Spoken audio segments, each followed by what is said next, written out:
ఈరోజైతే మన సాయి దగ్గరికి వచ్చాను. వాడైతే వాళ్ళ భోగికి అయితే రెడీ చేసుకుంటున్నాడు.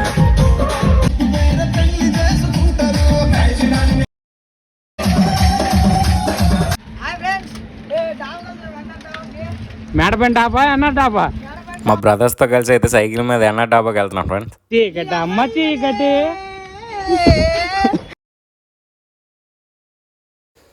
ఎన్న డాబాకి అయితే వచ్చాము. అక్కడికి వెళ్ళి కూర్చొని ఆర్డర్ ఇచ్చాము. కానీ మా దరిద్రం ఏంటంటే ఎప్పుడు మేము అడిగింది అక్కడ ఉండదు.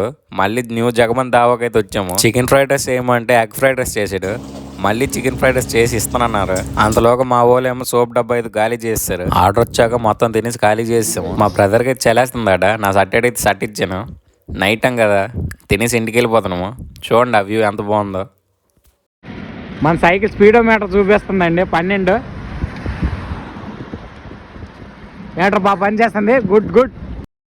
మళ్ళీ మా విలేజ్కి వెళ్ళి అయితే భోగికి అయితే అన్నీ రెడీ చేసుకుంటున్నాము. ఒక ఫోటో తీసుకోవడానికి అయితే చిన్న దెబ్బ అయితే తగిలింది. పడిపోద్రా. భోగి పూజ అయితే స్టార్ట్ చేస్తాము. భోగి రోజు మా విలేజ్లో ఒక బ్రదర్ది అయితే బర్త్డే.